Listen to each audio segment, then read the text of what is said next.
Acho que um grande desafio para todos nós que somos professores, desde a educação básica ao ensino superior, mantenedores, coordenadores, gestores, é estarmos atentos a não perdermos aquilo que é a nossa essência, que é a formação humana, mas sem deixar de lado essas transformações.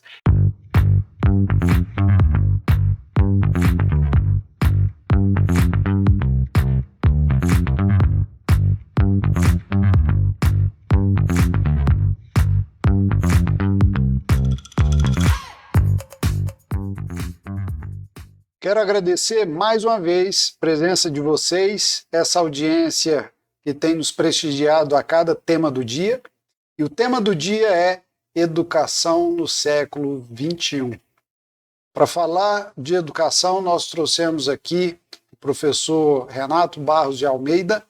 Professor Renato, que é mestre em educação pela Universidade Federal de Goiás, doutor em educação pela UNB, e pesquisador de vários temas, dentre eles políticas públicas da educação, práticas educativas, docência do ensino superior e formação de professores. Professor Renato, obrigado por estar aqui conosco. Acredito, hoje nós vamos sair um pouquinho do script que me passam, nós vamos desenvolver bastante essa conversa, porque educação é o que a gente vive também todos os dias, apesar de ser bacharel, minha formação ser mais técnica, diferente da sua, que é a licenciatura, mas eu acho que essa discussão cabe aqui e nós vamos explorar aquilo que for possível para passar uma boa informação ao nosso ouvinte, aquele que é pai, tem seus filhos aí na educação infantil, ensino fundamental, aquele que está no ensino superior, ou mesmo aquele que pretende aí uma pós-graduação. Isso serve para todo mundo, porque eu acho que educação é para todos. Professor Renato, obrigado pela presença. Eu que agradeço estar aqui no tema do dia, mais uma vez discutindo uma temática que em minha compreensão é a minha vida, é aquilo que eu tenho feito ao longo desses últimos 21 anos de sala de aula, de ensino. Então, para mim é sempre uma grata satisfação, ainda mais aqui com você, Yuri, que a gente tem bons diálogos sobre o campo da educação, né, que nós conjuntamente vamos desenvolvendo aí ao longo das nossas relações. Maravilha.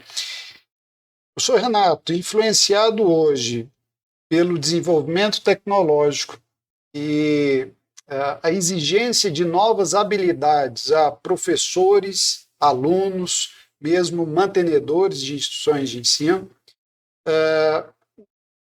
o ensino ele tem se transformado. Quais são os desafios dentro de um contexto que vivemos hoje para docentes e alunos, discentes? Então, Yuri, em minha compreensão, o ensino ele sempre esteve em transformações. Eu acho que o que a gente tem hoje, diante da atualidade, é o tempo. O time das transformações são muito ágeis, muito rápidos, e nós lidamos com essas transformações de um modo que é bastante importante e pertinente, mas que ainda é muito desafiador a uma formação de professores que nesse país ainda tem muitas dificuldades nesse percurso e nesse caminho.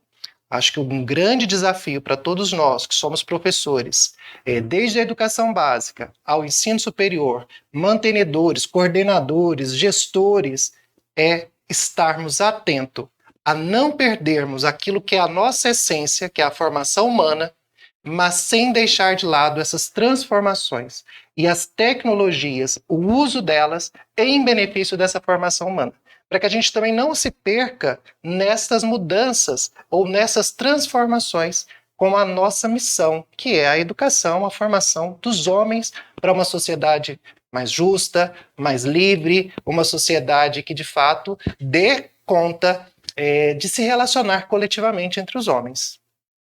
E essas transformações nos exigem habilidades, né?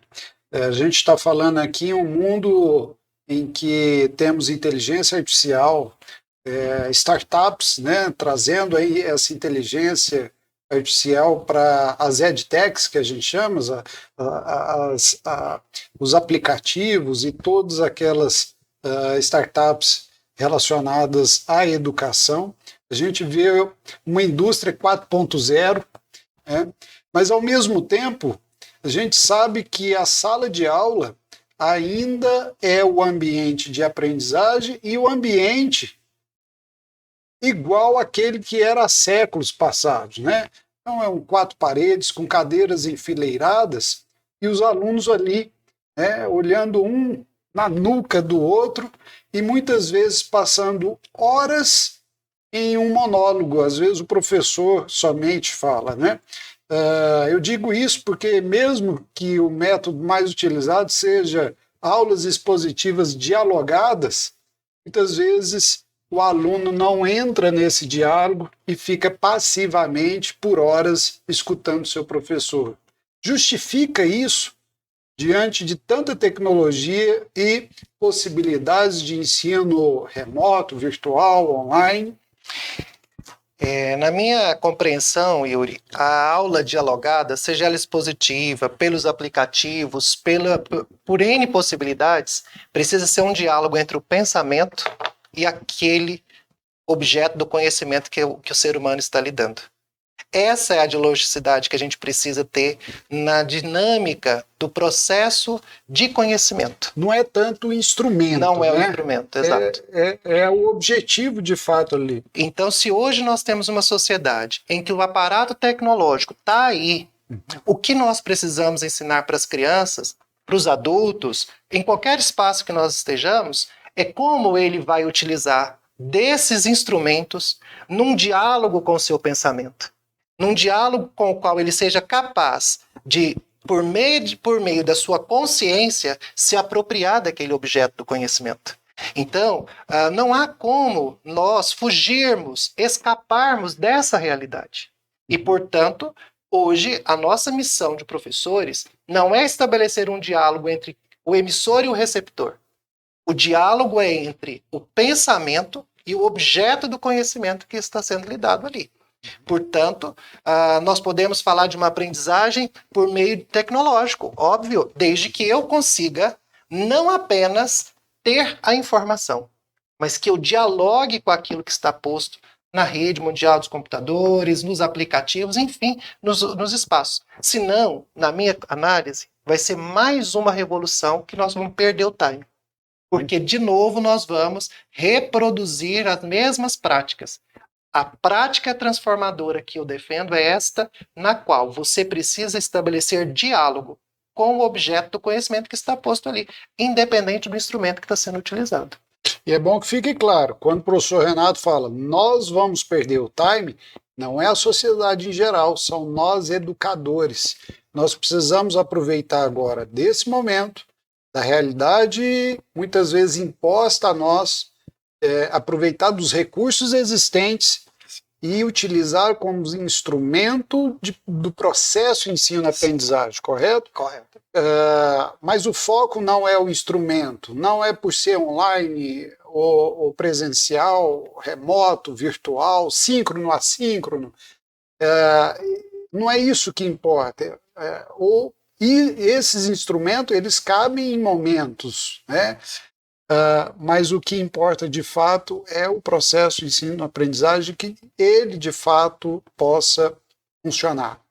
Nós estamos encerrando aqui uma primeira parte de uma boa conversa sobre educação. Quero trazer um dado para que seja discutido na próxima semana e faço o convite para que vocês estejam conosco no próximo tema do dia, assunto: educação. 2/3 das crianças que hoje estão no ensino fundamental, na sua idade adulta, ocuparão carreiras que nem sequer existem. Dados da OCDE, uma pesquisa realizada pela OCDE em 2016. Um grande abraço, até o próximo tema do dia. Roda a vinheta.